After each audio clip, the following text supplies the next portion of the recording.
पश्चिम बंगाल में भारतीय जनता पार्टी सत्ता में आ चुकी है, लेकिन ममता बनर्जी कह रही है कि वो इस्तीफा ही नहीं देगी।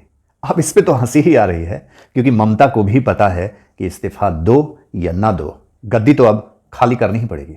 जीत के बाद बंगाल में मानो ऐसा माहौल है कि बंगाल का आजादी के बाद पहली बार सांस्कृतिक पुनर्जागरण हुआ हो।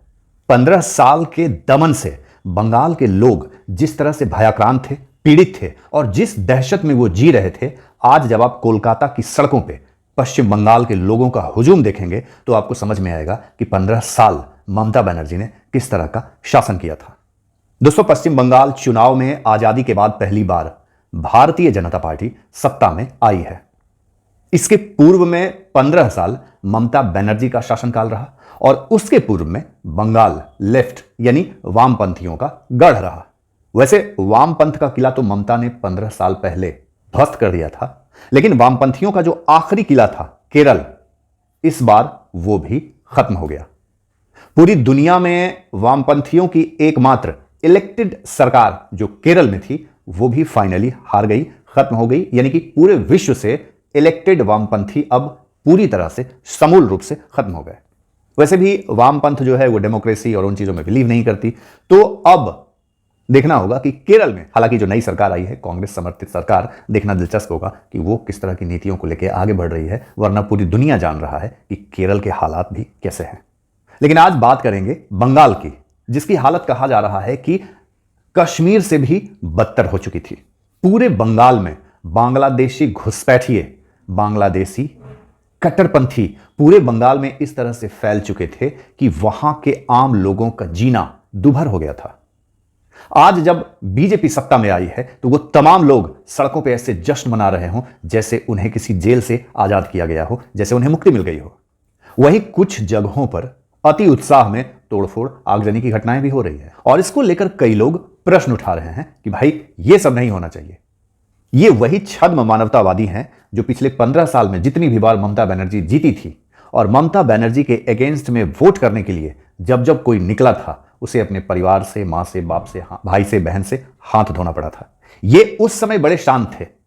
पहली बार जब ममता बनर्जी जीत कर आई तो उस समय तक तो थोड़ी सी शांति रही, क्योंकि उसने वामपंथियों से सत्ता हासिल किया था और उसने वामपंथियों के तमाम गुंडों को अपनी पार्टी में जगह दी और उससे भी 10 कदम आगे जाकर बंगाल को ऐसे हालात में पहुंचा दिया कि आज आप सोशल मीडिया का कोई भी प्लेटफॉर्म उठाकर देख लें तो बंगाल में जश्न मना रहे लोगों के चेहरे की झलक देखने के बाद आपको समझ में आएगा कि वो किस लेवल का दमन झेल रहे थे।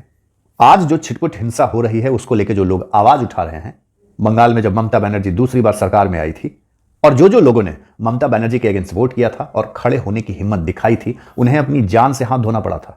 किसी के घर जला दिए गए, किसी की दुकानें लूट ली गई, किसी के बेटे को तड़पा तड़पा कर मारा गया। ऐसे अनगिनत उदाहरण, वीडियोज सोशल मीडिया पर आज भी उपलब्ध हैं, लेकिन उस समय इन छद्म मानवतावादियों का मुंह नहीं खुला था। शायद आपको याद होगा शोभा मजुमदार का वो बेटा जिसने बीजेपी को वोट किया था। तृणमूल के गुंडे पीट पीट कर उसकी हत्या कर दी थी और न सिर्फ बेटे को मारा था बल्कि 85 साल की शोभा मजुमदार को भी इतना मारा था कि कुछ दिनों बाद उनकी भी मौत हो गई थी। आपको याद आना चाहिए मुर्शिदाबाद के प्रकाश पॉल का वो परिवार। प्रकाश पॉल जो आरएसएस के एक कार्यकर्ता के रूप में वहां काम कर रहे थे। प्रकाश पॉल के घर में घुसकर कट्टरपंथियों ने पहले प्रकाश पॉल की हत्या की। उसके बाद 8 महीने की प्रेग्नेंट उनकी बीवी ने जब प्रकाश पॉल की हत्या होते देख लिया तो उन लोगों ने उनकी पत्नी की भी हत्या की। और इतने पर ही नहीं रुके, उनका एक 8 साल का बेटा था। वो जब इन तमाम घटनाओं का चश्मदीद बना तो कट्टरपंथियों ने उस छोटे से मासूम को भी नहीं छोड़ा, क्योंकि उनकी किताब उन्हें यही सिखाती है। बांग्लादेशी घुसपैठियों का अतिक्रमण पिछले 10 सालों में पश्चिम बंगाल में इस कदर बढ़ा था कि वहां के मूल निवासी अपना घर, अपनी जमीनें, अपना जायदाद बेचकर ऐसी जगह पलायन कर रहे थे जहां बहुसंख्यक बड़े तादाद में हों और हिम्मत रखते हों प्रोटेस्ट करने की, लड़ने की, रेसिस्ट करने की।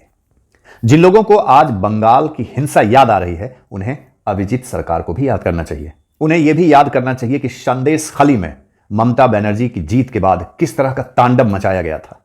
उन्हें यह भी याद करना चाहिए कि आरजी कर में मेडिकल की पढ़ाई कर रही छात्रा के साथ क्या सुलूक किया गया था, किस तरह से अस्पताल परिसर को मेले की तरह खोल दिया गया था लोगों के घूमने के लिए ताकि एक एक सबूत मिट जाए और उस बेटी को न्याय ना मिल पाए। ये लोग भूल गए कि आसनसोल का वो दुर्गा मंदिर बंद कर दिया गया था सिर्फ ये कह के कि इससे सांप्रदायिक सौहार्द बिगड़ेगा। मतलब कि पश्चिम बंगाल, जो देवी दुर्गा और माता काली की आराधना के नाम से जाना जाता है, उसी पश्चिम बंगाल में ममता बनर्जी की सरकार ने काली पूजा और दुर्गा मैया के आरती पर प्रतिबंध लगा दिया था, सिर्फ इसलिए कि एक खास समुदाय की भावनाएं आहत हो जाती हैं। वो खास समुदाय जो अपने अलावा इस धरती पर किसी को मानता ही नहीं है, जो अपने अलावा इस धरती पर किसी को देखना ही नहीं चाहता। और ये खास समुदाय जहां जहां रहा है, सबसे पहले इसने दूसरे समुदायों को मिटाया है और उसके बाद ये आपस में ही लड़कर, कटकर, मरकर मिट गए। ये लोग भूल गए कि किस तरह से ममता बनर्जी ने दुर्गा माता और काली माता की मूर्ति तक को पुलिस वैन में डालकर वहां से हटवा दिया था। कोलकाता के लॉ कॉलेज में आपको याद होगा कि सरस्वती पूजा पर प्रतिबंध लगा दिया गया, और वो सिर्फ इसलिए क्योंकि वहां स्टूडेंट यूनियन का जो सेक्रेटरी था वो उसी खास समुदाय से था और उसने सरस्वती पूजा को बैन कर दिया। और उसके प्रोटेस्ट में जो लोग भी थोड़े बहुत आवाज उठाने की जिन लोगों ने कोशिश करी, उन्हें भी मार मारकर चुप करा दिया गया। आज कुछ सांसद और कुछ चंद धर्म के ठेकेदार जो सो कॉल्ड सेक्युलर अपने आप को कहते हैं, कुछ ने कहा था कि वो बंगाल में बीजेपी अगर जीत गई तो राजनीति से संन्यास ले लेंगे, कुछ ने कहा था कि वो नंग धड़ंग प्रदर्शन करेंगे। आज सबके सब चुप हैं, सबकी बोलती बंद है। ममता बनर्जी को खुद नहीं समझ में आ रहा है कि वो करे तो क्या करे। अपने उन जाहिल समर्थकों को एड्रेस करने के लिए ममता बनर्जी को बस इतना समझ में आ रहा है कि वो कहेगी कि मैं तो अब गद्दी ही नहीं छोड़ूंगी। अरे ममता बनर्जी, 15 साल मुख्यमंत्री रहने के बाद भी अगर आपको यह नहीं समझ में आया कि गद्दी आप छोड़ो या ना छोड़ो, गद्दी से आपको हटाया तो जरूर जाएगा। अब आपके ऊपर निर्भर करता है कि आप ससम्मान इज्जत से इस मैंडेट को स्वीकार करके आगे बढ़ो, या फिर जैसे पूर्व में वामपंथियों ने आपको दौड़ा दौड़ा कर, घसीट घसीट कर, मार मार कर नानी याद दिलाई थी। शायद चूंकि आप वही भाषा समझते हो, तभी आपने पिछले 15 साल तक ऐसे ही तरीके से वहां के लोगों का दमन किया। तो शायद अब आप चाह रहे हो कि आपको 15 साल बाद उसी तरीके से आपकी कुर्सी से घसीट कर हटाया जाए। दोस्तों, मैंने कहा आपको कि पश्चिम बंगाल अपने सांस्कृतिक पुनर्जागरण को प्रमाणित कर चुका है, और एक समय ऐसा लग रहा था कि बंगाल के जो बहुसंख्यक हिंदू हैं वो अपनी मूल चीजों को, अपनी जड़ों को भूल गए हैं। ये कुछ हद तक सही भी बातें प्रतीत हो रही थी, क्योंकि ममता बनर्जी के खिलाफ कोई आवाज नहीं उठा पा रहा था। आपने देखा होगा कि इलेक्शन कवरेज के दौरान जब भी कोई मीडिया हाउस किसी भी आम आदमी से जब पूछता था कि वो किसे वोट करेंगे, क्या ममता बनर्जी फिर से सत्ता में आएगी या इस बार गद्दी खाली होगी, कोई भी इतनी हिम्मत नहीं जुटा पा रहा था कि वो खुलकर ये बात कह सके कि नहीं, इस बार हम बीजेपी को वोट करेंगे। हालांकि बीजेपी भी इस जीत को भुनाने में लगी हुई है, लेकिन अंदर की अगर आप बातों को समझें तो एज ए पॉलिटिकल पार्टी और एज ए कार्यकर्ता जो लोग जश्न मना रहे हैं, क्रेडिट ले रहे हैं, मोदी शाह को क्रेडिट दे रहे हैं, बीजेपी को क्रेडिट दे रहे हैं, वो दें, जायज भी है, क्योंकि अल्टीमेटली चेहरा तो बीजेपी ही था। लेकिन मैं आपको बताऊं कि 15 साल इस कदर लोगों को प्रताड़ित किया गया कि कोई भी ऐसा व्यक्ति दिखता जिसमें थोड़ी सी भी ममता से लड़ने की हिम्मत दिखती, जो कि बीजेपी ने निसंदेह दिखाई, तो वो लोग छूट छूट कर उन्हें वोट करते, जैसे उन्होंने बीजेपी को किया। और अगर इस बार बीजेपी बंगाल की सत्ता में नहीं आती तो बंगाल, जो मैंने पहले भी आपको कहा कि कश्मीर से भी बदतर हालात उसके हो चुके थे, कश्मीर से भी वर्स्ट स्थिति में और पहुंचने वाली थी, और वहां रह रहे लोग जो कि आंशिक रूप से पलायन कर रहे थे, बहुत ही मास लेवल पे बंगाल से पलायन होना शुरू होता। और चूंकि ममता बनर्जी ने एक सुनियोजित तरीके से बांग्लादेशी घुसपैठियों को बंगाल में बसाया, लाखों लाख घुसपैठियों को बसाया, वहां की नागरिकता दी और आपके हमारे टैक्स के पैसे से उन्हें राशन, गैस और हर चीज मुहैया कराई, वहां लोकल बॉडी बनाकर अपना नेक्सस तैयार किया, चुंगी वसूला, कर वसूला, अलग अलग तरीकों से हफ्ता वसूली करी, और अपने इस जो तमाम घुसपैठियों को ममता बनर्जी ने बसाया था यह सोचकर कि उनकी बदौलत वो हमेशा सत्ता पर काबिज रहेगी, बंगाल के लोगों ने ममता बनर्जी को उनकी औकात दिखा दी है। टीएमसी के कुछ और लीडर्स जो इतने बड़बोले थे, जिन्होंने भगवान शिव तक का उपहास किया, साइनी घोष जिसने कि शिवलिंग के ऊपर इतनी आपत्तिजनक टिप्पणी और ट्वीट किया, उसे लोग ममता बनर्जी का वारिस बताने लगे। ममता बनर्जी का भतीजा अभिषेक, जो कि एयरपोर्ट के रास्ते कहा जाता है कि बाहर से आने वाले तमाम इलीगल धंधों को हैंडल करता था, मॉनिटर करता था, और उसने बहुत अकुत संपत्ति दर्ज की। ममता बनर्जी के बाद ऐसे साइनी घोष और अभिषेक बनर्जी ममता की विरासत को आगे बढ़ाने वाले थे। लोग और पॉलिटिकल पंडित यह भी कह रहे हैं कि ममता बनर्जी ने सोचा था कि इस बार बंगाल की सत्ता हासिल करके वो अपने भतीजे, या फिर जो लोग कहने लगे कि साइनी घोष अब इनकी जो है विरासत को आगे बढ़ाएंगी, तो ममता बनर्जी ने भी कुछ ऐसा सोचा था कि इस बार सत्ता हासिल करने के बाद सत्ता किसी और को देकर दिल्ली की सत्ता पे काबिज होने का प्रयास करेंगी। लेकिन हारने के बाद ममता बनर्जी को तुरंत यूपीए गठबंधन और वो तमाम लोग याद आने लगे जिसे पानी पी कर चुनाव के पहले ममता बनर्जी गाली दिया करती थी।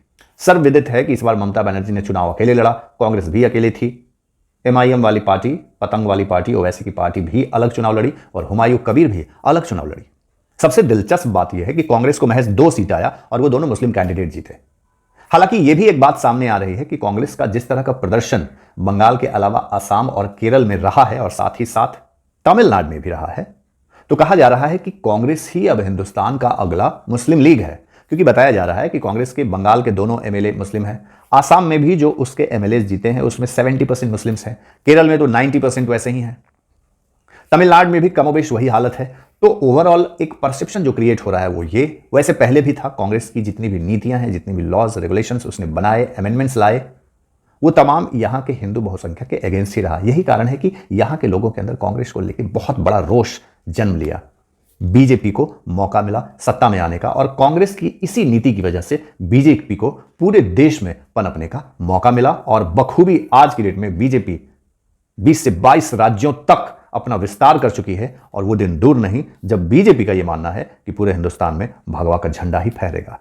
वैसे एक सशक्त लोकतंत्र के लिए यह सही भी नहीं है, मजबूत विपक्ष का होना जरूरी है, लेकिन विपक्ष जब कांग्रेस जैसा होता है तो ऐसे में लगता है कि बिना विपक्ष के ही सही है। एक सशक्त और समझदार विपक्ष सरकार को समय समय पर आगाह करती है और मौका पड़ने पर सरकार के साथ कदम ताल करके देश विरोधी गतिविधियों के अगेंस्ट खड़ी भी होती है। लेकिन कांग्रेस हर बार देश का विरोध करने वाले ताकतों के साथ खड़ी मिलती है। बीजेपी से जब वो नहीं जीत पाती है तो लीडर ऑफ अपोजिशन कभी यूएसए जाकर, कभी चाइना जाकर, कभी सूडान जाकर, कभी इंडोनेशिया जाकर पता नहीं कौन सी गुप्त मीटिंग करती है, किसके खिलाफ करते हैं और आखिर उनके एजेंडा में भारत के लिए या भारत के खिलाफ कौन कौन सा प्लान है ये वही जाने। लेकिन चूंकि फिलहाल बंगाल की बात हो रही है तो बंगाल में अभी की स्थिति यह है कि रविंद्रनाथ टैगोर के जन्मदिन वाले दिन बंगाल में नई सरकार शपथ लेने वाली है और यह सर्वविदित है कि शुभेंदु अधिकारी को ही बंगाल का अगला मुख्यमंत्री बनाया जाएगा। होना भी यही चाहिए अगर बीजेपी ने अपनी घटिया और ओछी मानसिकता नहीं दिखाई जो पिछले कुछ दिनों में दिखती आई है। अगर उसने कोई कठपुतली चीफ मिनिस्टर बना दिया तो फिर बंगाल की आई हुई सत्ता बहुत जल्द बीजेपी के हाथ से चली जाएगी। शुभेंदु अधिकारी इस लड़ाई के नायक रहे।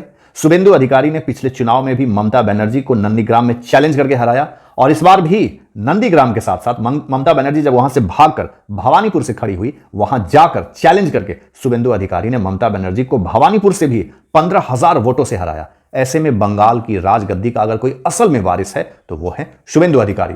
और बंगाल में जिस तरह से कट्टरपंथी और घुसपैठिए अपना डेरा जमाए हुए हैं, ऐसे में बंगाल को अगर उत्तर प्रदेश की तरह अपराध मुक्त करना है, भय मुक्त करना है, तो शुभेंदु अधिकारी जैसा मजबूत और जमीनी नेता ही यह काम कर सकता है। लेकिन ऐसे में अगर बीजेपी आला कमान कोई पपेट सीएम, कोई डमी, कोई स्टैंप वाला सीएम प्लांट करने की कोशिश करता है तो बीजेपी के लिए आने वाले समय में यह एक बहुत बड़ा और दूरगामी क्षति होगा। जिस तरह से आसाम में हिमंता बिस्वा शर्मा लगातार 3 बार जीतकर अपनी प्रासंगिकता बनाए रखे हैं, शुभेंदु अधिकारी ने भी बंगाल में लगातार संघर्ष करके बीजेपी को वहां तक पहुंचाया, स्थानीय लोगों को एकजुट किया। अब 9 मई को बंगाल में शपथ ग्रहण है। देखना दिलचस्प होगा कि शपथ ग्रहण शुभेंदु अधिकारी लेते हैं या फिर आलाकमान कोई चौंकाने वाला फैसला लेता है। बंगाल की राजनीति और राजनीतिक भविष्य पर, बीजेपी के वहां सत्ता में आने पर आपकी क्या राय है, कमेंट में जरूर बताइएगा। मेरे चैनल पर नए हैं तो इसे सब्सक्राइब करना मत भूलिएगा।